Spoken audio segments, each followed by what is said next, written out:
주님의 은혜 속에 하룻밤을 보내고 새날을 선물로 받는 저희들이 먼저 주님 앞에 기도하고 찬송하며 예배드려 한날을 시작하고자 합니다. 우리 예배를 기뻐하시는 주여, 예배 가운데 우리를 만나 주옵시고 삶 속에서도 동행하여 주시옵소서. 예수 그리스도의 이름으로 감사하며 기도드렸습니다. 아멘. 오늘 하나님께서 우리에게 주신 말씀은 골로새서 2장 6절로 12절 말씀입니다.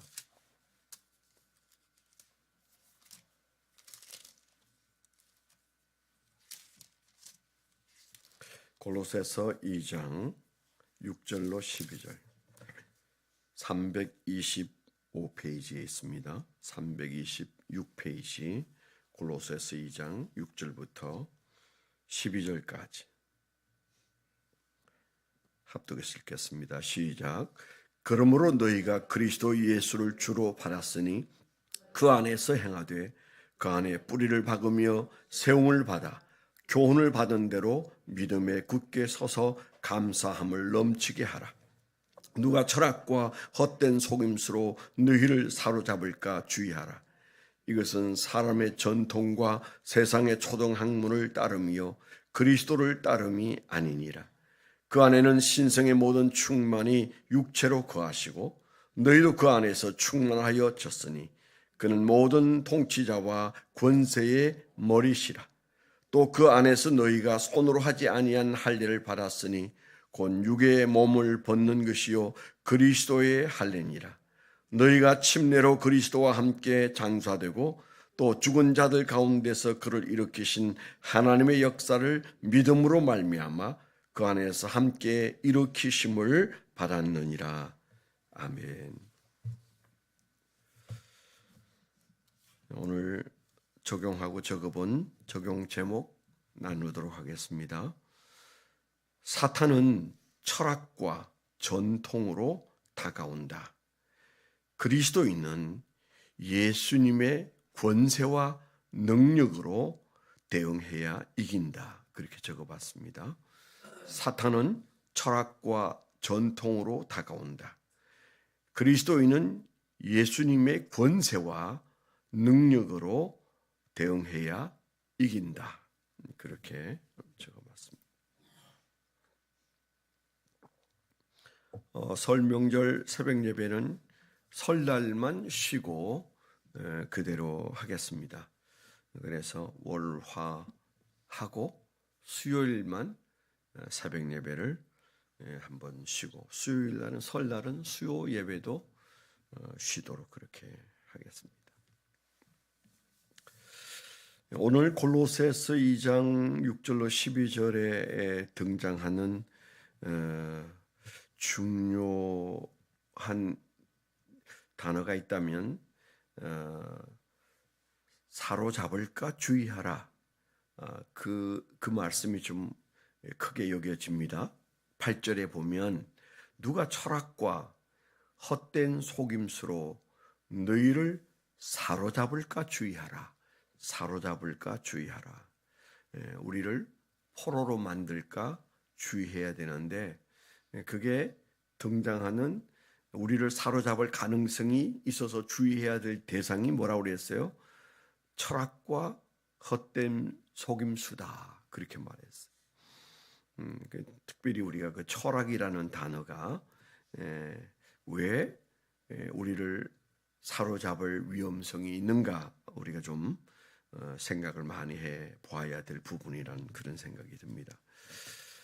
그 앞에 이제 우리가 그 2장 시작되는 말씀부터 이렇게 이제 한번 훑어보면 뭐 여전히 바울 사도는 여기에서도 그리스도를 바로 알고 붙잡고 살아야 된다. 그래서 우리가 읽은 6절에 오면 너희가 그리스도 예수를 주로 받았으니 그 안에서 행하는데 뿌리를 받고 세움을 입고 그 다음에 굳게 서서 그 다음에 감사함을 넘치게 하라. 이제 그랬는데 그게 이제 마치 예수 쥐, 예수 나무처럼 그렇게 묘사하고 있는 부분입니다. 그래서 골로새서를 쓴 가장 큰 이유가 있다면 하나는 예수 그리스도를 더 깊이 알게 하고자 기록하셨고요. 그래서 그 2절 같은 데 보면 뭐라고 말합니까? 하나님의 비밀인 그리스도를 온전히 알게 하려고 한다 그랬어요. 하나님의 비밀인 그리스도를 온전히 알게 하는 것이 중요한 그 골로새서를 그 감옥에서 로마 감옥에서 기록하지 않았겠어요? 로마 감옥에서 이 편지를 급히 쓰게 된 이유는 기본적으로는 예수를 더 깊이 알게 하기 위해서 갈 수 없으니까 마치 설교하듯 편지를 썼다 이렇게 말하고, 두 번째는 아까 말한 우리가 조심할 것들, 우리가 그 사탄의 공격 앞에 그들이 잘 이겨내기를 바라는 마음 때문에 그런 편지를 쓴다, 그런 얘기가 골로새서 전체에 흐르고 있습니다. 우리 신앙도 마찬가지라는 생각이 들어요. 하나는 예수를 깊이 아는 신앙, 예수님이 하나님의 비밀인데 그 하나님의 비밀인 예수 그리스도를 얼마나 깊이 아는가. 그래서 그 예수를 깊이 알아서 뿌리를 내리고 굳게 서고 그렇게 되었을 때 일어나는 결과치가 뭐라고 그랬어요? 감사가 넘친다 그랬어요. 신앙에는 반드시 그 증거가 나타나야 되는데 신앙생활은 예수로 말미암는 감사가 나타나야 돼요. 우리는 그 없어도 예수 믿을 수 있다고 생각하는 착각에서 벗어나야 돼요. 내가 한때 은혜 받았을 때는 눈물도 많이 흘리고 기쁨이 충만했고 사랑도 많았고 그리고 열심도 특심이었고 그랬는데 그거 다 지나가더라, 이렇게 생각하는 분들이 많거든요. 그거는 굉장히 위험한 신앙이에요. 제가 어렸을 때 교회에서 가졌던 의문 중에 하나는 교회를 일으키고 교회를 짓고 정말 평생을 교회에서 신앙생활을 하시는 장로님들이 기쁘게 예수를 믿는 것 같지가 않은 그런 의문이 제 어린 마음속에 많았어요. 그 참 왜 어린 아이가 그런 고민을 했는지 모르겠는데요. 여튼 그렇게 기뻐 보이지 않았어요. 그냥 뭐랄까요? 그냥 무표정한 신앙생활, 잔소리만 하지 뭐 그냥 그 얼굴에서, 물론 뭐 나이가 드신 장로님들이니까 좀 엄숙해져야 되고 또 어떤 의미에서 이제 뭐 그 표정이 아이의 표정일 수는 없는데 어떤 저분들은 기쁘게 예수 믿는 것 같지는 않다. 그게 의문이었어요. 두 번째가 목사님들이었어요. 목사님들이 예수를 기쁘게 믿나? 그러면 저는 어쩐지 뭐 다는 아니지만 대체로 목사님들은 기쁘게 믿는 것 같지 않았어요. 어린 초등학교 시절에 저게 있었던 의문이었어요. 왜 장로님들은 엄숙하긴 한데 기쁘게 예수를 믿는 것 같지가 않고, 또 뭐 들어 이제 연말 되면 싸우잖아요. 애들이 있으나 없으나 싸웁니다. 그런 걸 보면서 갸우뚱하고, 목사님들도 보면 그렇게 기쁘게 예수 믿는 것 같지가 않았어요. 그때 제가 다른 하나의 의문이 있었는데 그게 이제 정기적으로 교회를 방문하는 서양 선교사님들이 계셨어요.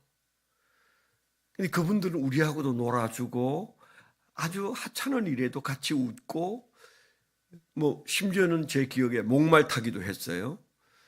어른이 아이들하고 목말 타기 안 하는데 목말 타기도 하고 같이 놀아주는데 그 선교사에게서 느낌이 달랐어요. 저분은 좀 다르다. 천진난만하다고 해야 될까요? 순수하다고 해야 될까요? 순한 양 같다고 해야 될까요? 내가 부흥회하고 은혜를 받았을 때의 모습이 그분에게 보인다. 이제 이런 게 있었습니다.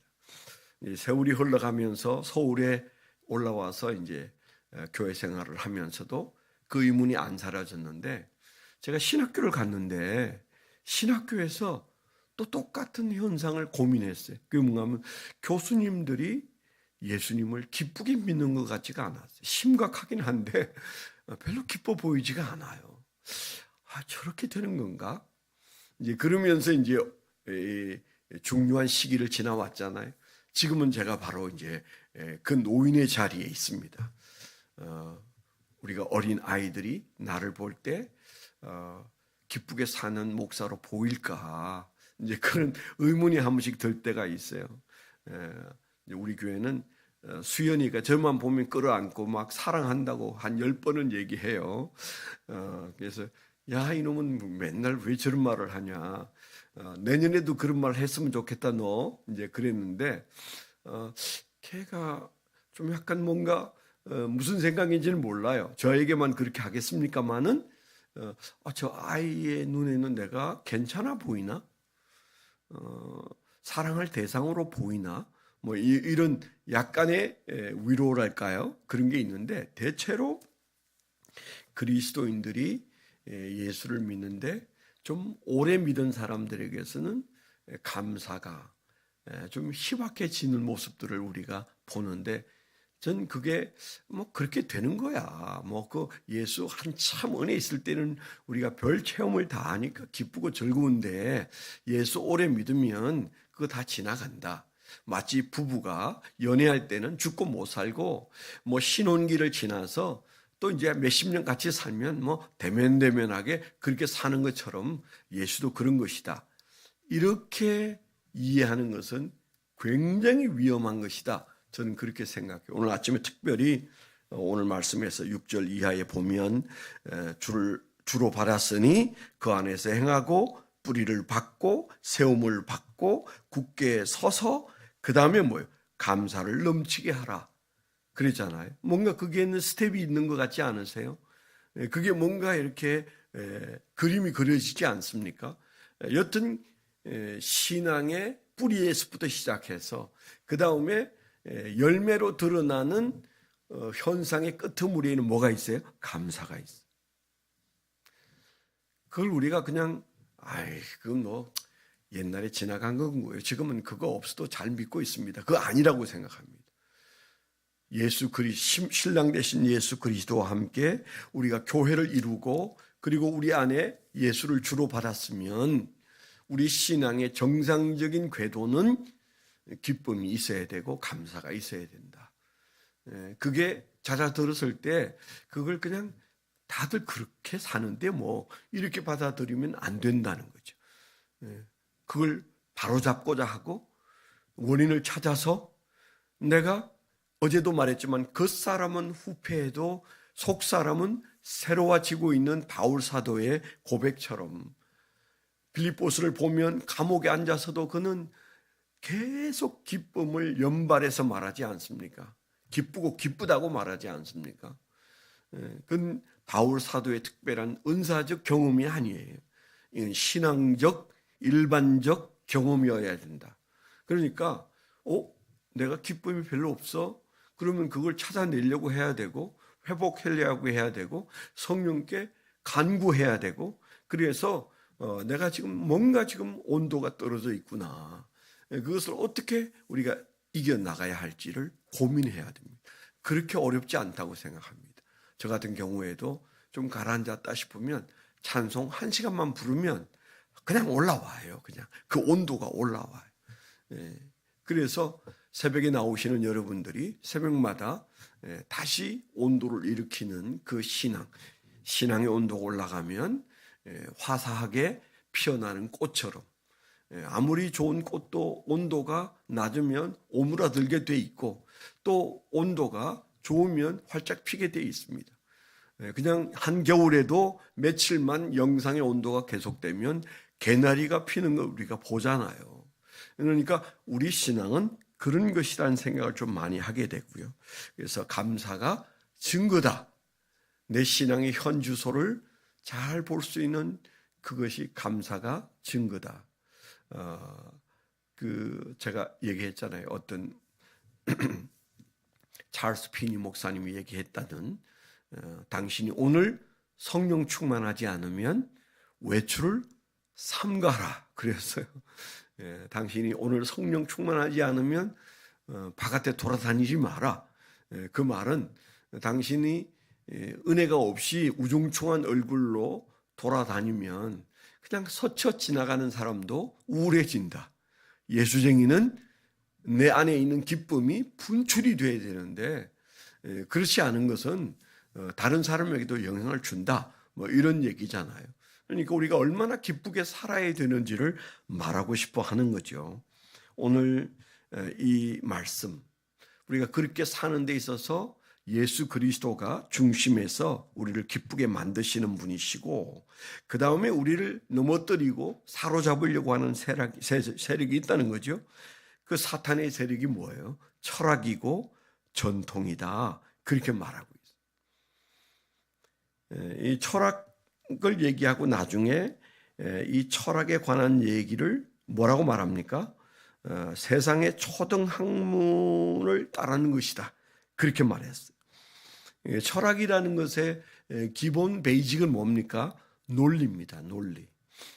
사람은 가장 그 사로잡히기 쉬운 상태 중에 하나가 철학이에요. 철학이. 논리적인 사람을 이기기는 어렵습니다. 그래서 우리가 교회도 자세히 보면 이단은 뭘 개발해야 돼요? 말도 안 된 얘기를 신천지가 2만이라는 사람을 교주로 섬길 때 그게 어떻게 가능해요? 왜 젊은이들이 그렇게 꾸역꾸역 붙잡혀가고 그리고 모여들어요? 이유는 딱 하나입니다. 누굽니까? 그 장막 성전 했던 누구야? 갑자기 생각 안 나네. 이제 그분은 지금은 이제 다시 평범한 사람으로 사는데 싸이의 장인 여튼 그 우리가 잘 아는 가수 싸이의 장인인데 그 사람이 16살 때부터 장막 성전에서 예언을 했을 때 그 밑에서 그분보다 나이가 많은 몇 사람이 수종자로 배웠는데 그 중에 하나가 이만희예요. 그때 배운 논리를 계속 개발해서, 이분은 학문이 없는 사람인데 논리를 개발한 결과 누구든 내한테 와서 신학을 배우라. 그러면서 이제 시작된 게 사실은 신천지인데요. 논리를 개발해 놓으니까 들어가죠. JMS도 정명석도 마찬가지. 그분도 공부는 초등학교밖에 안 나왔어요. 그분도 똑같이 초등학교 나왔어요. 그런데 그 정명석이라는 사람은 뭐 우리나라에 있는 많은 대학의 젊은이들을 끌어들여서 이번에 다시 또 17년 형 받고 감옥에 다시 들어갔죠. 아마 거기서 죽어서 나올 겁니다. 그런데 정명석 같은 사람을 지금도 그를 추종하는 무리들이 많은데 특별히 젊은이들이 많아요. 왜 그럴까요? 그가 33가지, 예수님의 나이 33세에 맞추어서 논리를 개발해 놓고 그 논리를 갖다가 되니까 교회에서는 안 풀어줬는데 정명석이는 딱딱 풀어주니까 그냥 뭐 끌려가는 거잖아요. 그러니까 모든 이단은 논리로 시작한다. 논리로 사람을 사로잡는다. 근데 그 논리만 있는 게 아니에요. 그 다음에 사탄의 영성이 같이 부합되면 꽤 힘이 세지는 거죠. 오늘 우리가 말씀에서 이 철학이다, 세상 초등학문이다, 그렇게 말하는 것은 우리가 교회 신앙생활 하면서 정말 조심해야 되는 논리에 끌려갈 수 있는 거죠. 그 당시 골로새 교회 교인들도 그렇고 초대교회 교인들이 다 그 영지주의자들의 그 철학적 논리에 다 함몰돼 버렸어요. 듣고 있으면 끌려가게 돼 있어요. 그래서 우리 신앙에 예수 그리스도의 권세와 능력이 없으면 논리에 끌려간다니까요.